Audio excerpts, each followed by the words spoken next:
Hello everyone, welcome to my YouTube channel keep learning with Divya.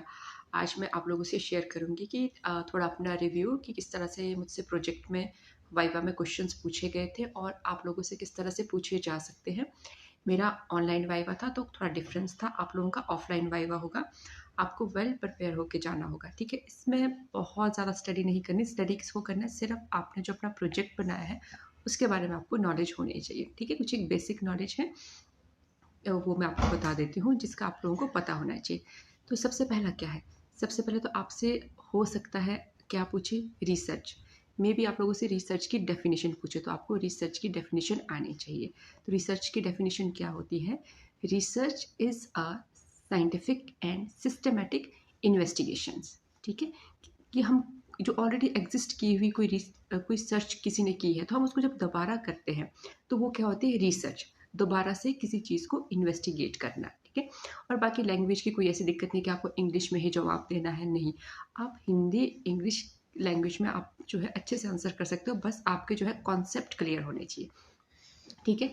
अब जो आपका project है तो सबसे पहला तो आपसे उसका टाइटल नेम पूछा जाएगा, तो आपको अपने प्रोजेक्ट का टाइटल नेम बहुत अच्छे से आना चाहिए, ठीक है। तो उसके बाद आपसे मे भी पूछा जाए कि स्टेप्स इन रिसर्च, जो आपने रिसर्च में स्टेप्स फॉलो किए हैं वो क्या क्या है, ठीक है। स्टेप्स में आपके क्या आएगा, आपके जितने भी चैप्टर है 6 या 7 चैप्टर आप लोगों ने जो इंडेक्स में लिखे होंगे, आपको उन चैप्टर्स के नेम आने चाहिए। जैसे कि इंट्रोडक्शन हो गया, रिव्यू ऑफ लिटरेचर हो गया, रिसर्च मेथोडोलॉजी हो गया। देन उसके बाद आता है आई थिंक रिसर्च मेथोडोलॉजी के बाद जो है ना आपके result and discussion and conclusion. और इसमें सबसे ज़्यादा इंपॉर्टेंट क्या है, रिसर्च मेथोडोलॉजी, ठीक है। रिसर्च मेथोडोलॉजी में आप लोगों से सबसे पहले तो आप लोगों के ऑब्जेक्टिव्स पूछे जाएंगे, तो आपको एटलीस्ट 2 ऑब्जेक्टिव्स आने चाहिए। उसके बाद ये क्वेश्चन पक्का है, एक ऑब्जेक्टिव आपसे पूछे जाएंगे और एक क्वेश्चन पक्का कि आपसे हाइपोथेसिस पूछा जाएगा। अच्छा, अब एक और चीज़ जो मैंने मिस्टेक की थी, आप वो मिस्टेक मत कीजिएगा। अगर मान लो आपसे हाइपोथेसिस पूछा कि एक तो अगर आपसे पूछा कि डेफिनेशन क्या होती है हाइपोथेसिस की, वो एक अलग चीज़ है। आपने कहना है हाइपोथेसिस क्या होता है कि हम अजम्पशन है, दैट इज अजम्पशन कि ऐसा होगा। लेकिन अगर आपसे आपके प्रोजेक्ट के हाइपोथेसिस पूछेगी तो आपने कौन से हाइपोथेसिस बताने हैं, जो आपने अब आपके पास एविडेंस के साथ जो है वो हाइपोथेसिस आप बताएंगे। तो अगर आप लोगों से वेरिएशन पूछी गई कि पहले आपके हाइपोथेसिस क्या थे, तो जो आपने सिनॉप्सिस में लिखे, ऑफ कोर्स आप लोगों ने सिनॉप्सिस में हम लोगों ने नल हाइपोथेसिस ही दिया है, तो आपने वो वेरिएशन बताने हैं, ठीक है। तो आपने हाइपोथेसिस टिप्स पे करना है, ये 101% ये क्वेश्चन आपसे पूछा ही जाएगा, ठीक है। तो ये हो गया। उसके बाद आप सैम्पलिंग कि आपने सैम्पलिंग कैसे किया, आपने रैंडम सैम्पलिंग की है तो आप लोगों को सैम्पलिंग के टाइप्स आने चाहिए और आपके प्रोजेक्ट में क्या सैम्पलिंग यूज़ हुई है वो आपको पता होना चाहिए, ठीक है। उसके बाद है टूल्स नेम, ये भी 101% पूछा जाएगा कि आपने कौन से टूल्स जो है यूज़ की है। तो आपको टूल्स के नेम आने चाहिए और वो टूल्स किसने दिए हैं उनके नेम्स आपको आने चाहिए। ये तो हो गया एक जो बिल्कुल कॉमन क्वेश्चन है कि पूछेंगे ही पूछेंगे। देन आपने एक क्या करना है, एक पैराग्राफ लेके पूरे अपने प्रोजेक्ट को समराइज़ करना है। मे बी आपसे ये भी पूछ सकते हैं कि आप अपने प्रोजेक्ट को जो है समराइज़ करके बता दीजिए, ठीक है। अच्छा, एक और चीज़ है, मुझसे पूछा गया था कि आपका जो ये टेस्ट है आप इससे लोगों की कैसे हेल्प करोगे। जैसे मेरा था बीएड स्टूडेंट के ऊपर था, आप लोगों ने मेरा प्रोजेक्ट देखा है, तो आप उनकी कैसे हेल्प करोगे।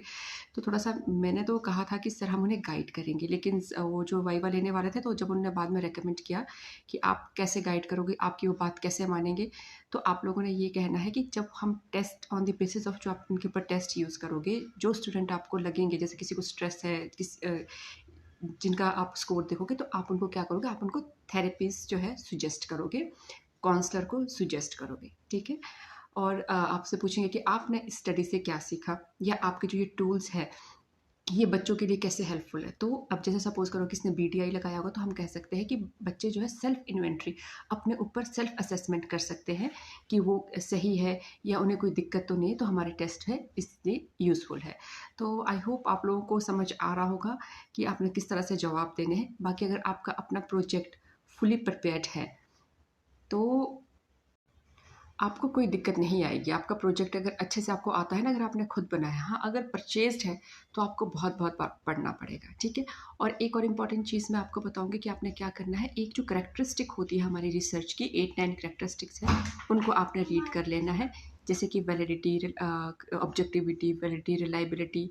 तो ये सब चीज़ें आपने याद करनी है। उसके बाद जो हमारे एक एथिक्स, हमारे जो रूल्स होते हैं वो हम क्यों फॉलो करते हैं वो भी पूछा जा सकता है, कि हम जो है अपने एक हमारा जो प्राइवेसी रहता है कि हम नहीं शो करते हैं, तो वो कुछ स्टेप्स हैं वो आपने अपने प्रोजेक्ट में भी लिखे, वो आपने देख लेना है। ठीक है, तो ऑल दी वेरी बेस्ट। आप लोगों का जो है आई होप जनवरी में आप लोगों का वाइवा हो जाएगा।